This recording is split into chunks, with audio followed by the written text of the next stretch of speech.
Good morning. It's so nice to be back in this pulpit. I'm Paige Clark, and I'm Hope's youth director. I received my master's in social justice from Phillips Theological Seminary a few years ago, and I give sermons at Hope every now and then. I'm excited to be here today to talk to you about something I'm very passionate about, which is reparations for the Tulsa race massacre. Stephen Lee Williams gave a great sermon last Sunday about the massacre and white supremacy culture. I want to follow that up this week by talking about the debt that is owed to Greenwood, a debt we have yet to pay a century later.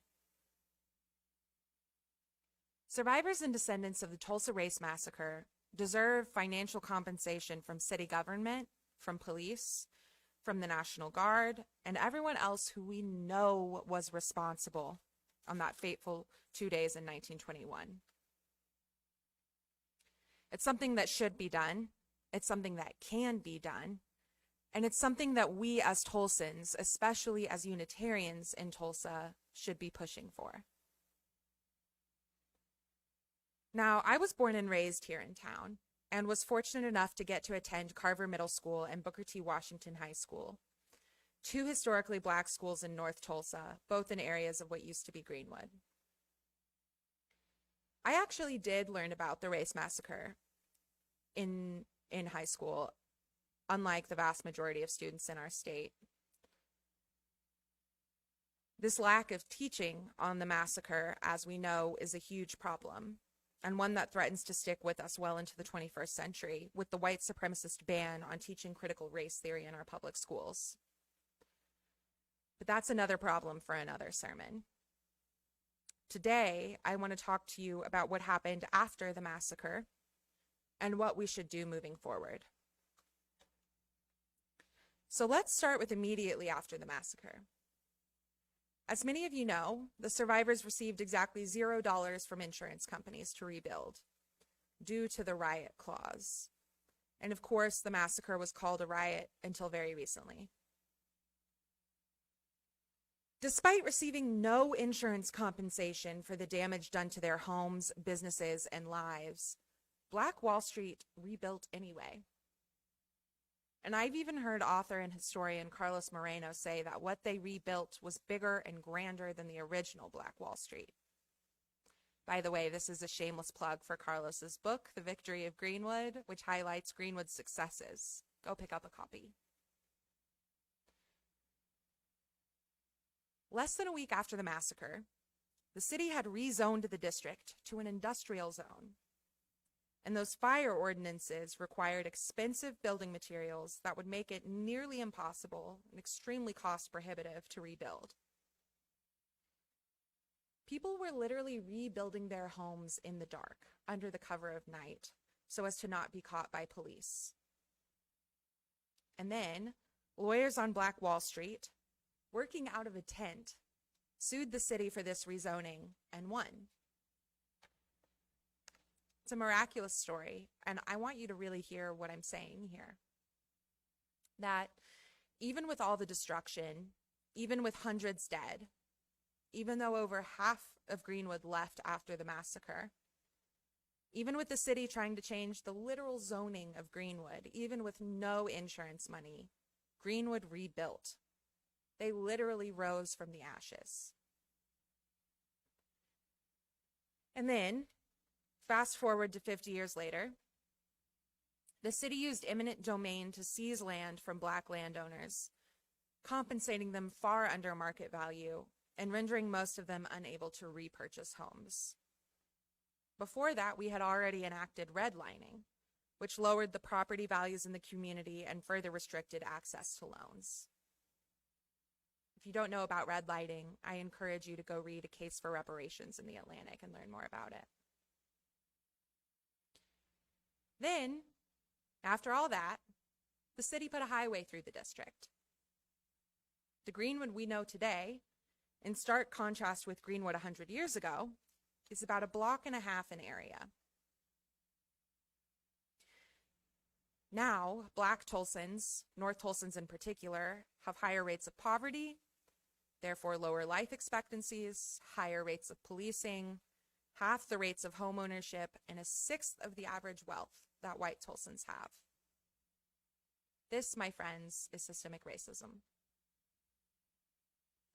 Let me reiterate, this is not a personal failing.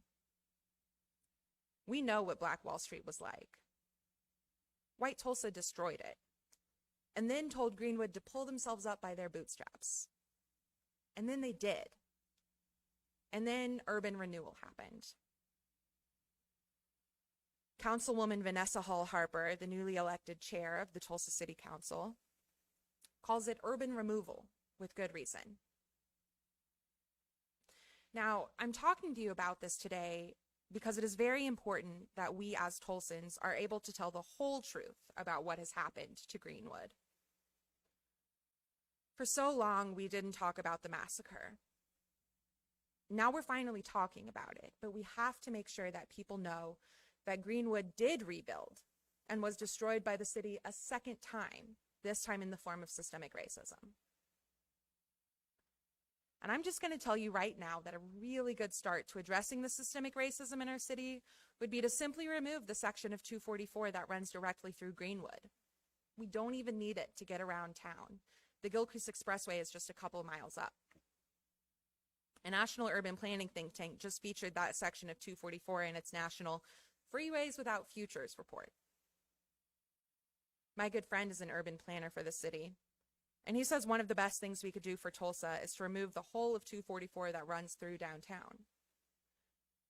Now, this is exactly the kind of creative thinking we need to be doing to address systemic racism in our city. When asked on CNN whether reparations should wait until we've started researching and addressing systemic racism, Councilwoman Harper said, "I believe we can walk and chew bubblegum at the same time." I'm going to say that again. I believe we can walk and chew bubblegum at the same time. As in, we have the ability to pay reparations to the survivors and descendants of the massacre and address the systemic racism that has plagued North Tulsa. We don't have to pick one or the other, and we don't have to wait any longer.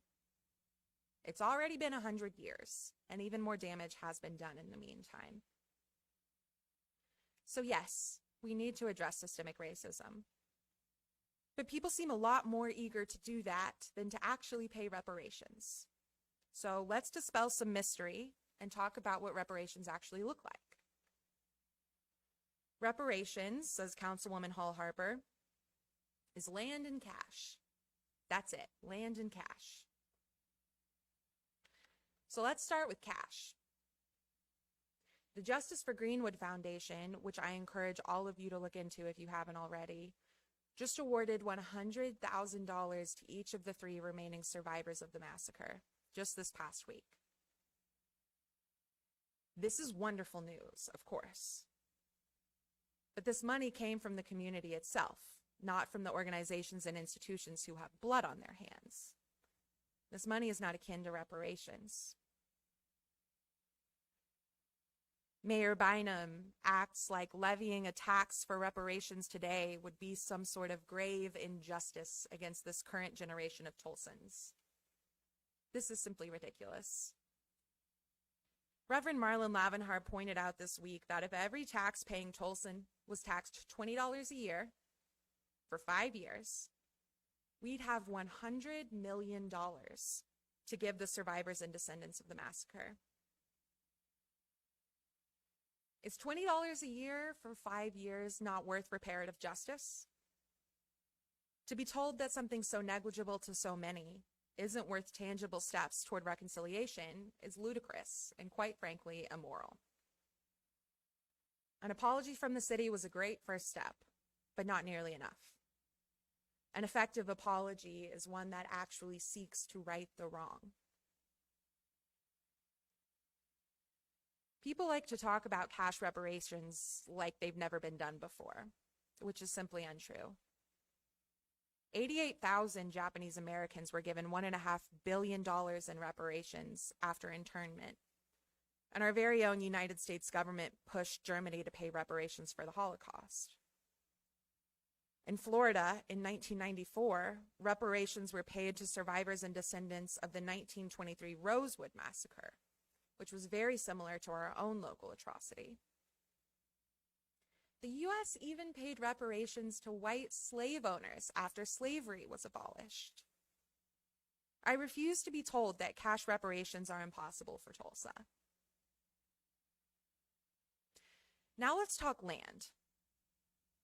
I'm the director of operations for a real estate company with a master's in social justice, who's also a citizen of the Muskogee Nation, so land ownership as a concept is very important to me.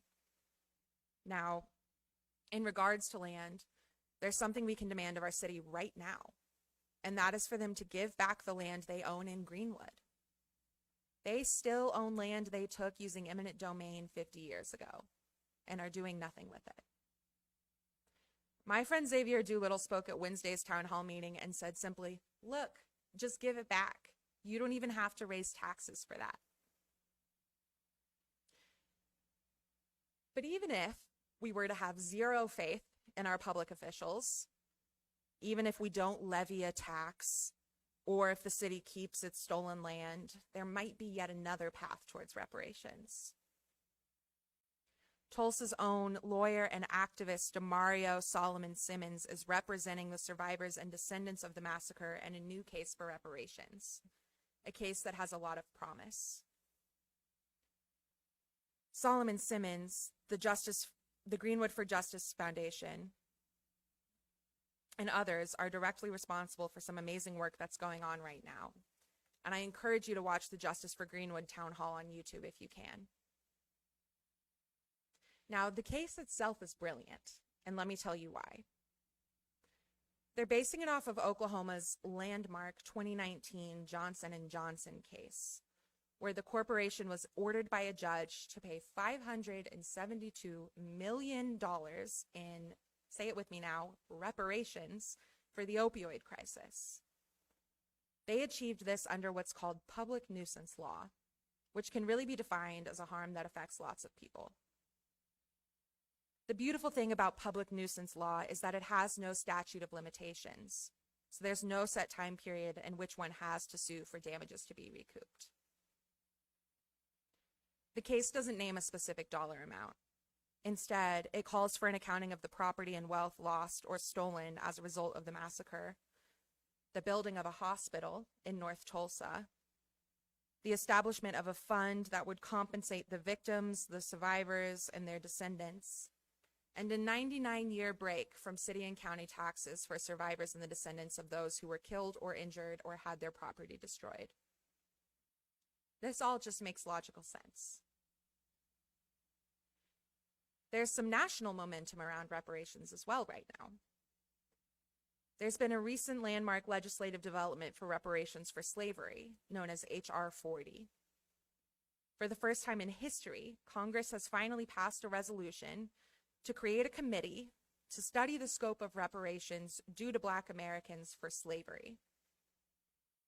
Every single Congress since 1989 has brought forward a similar bill, and this is the first time it's passed. This is very exciting, but many critics rightfully wonder if it's just a way to delay the actual payment of reparations. And they have a point.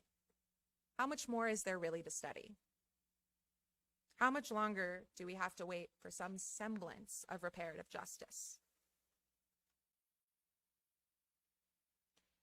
Tulsa did something similar to H.R. 40 for the massacre back in 2001. We put together a commission to study the effects of the massacre, made up of business leaders, public officials, historians. They made recommendations on how we should move forward going into the future.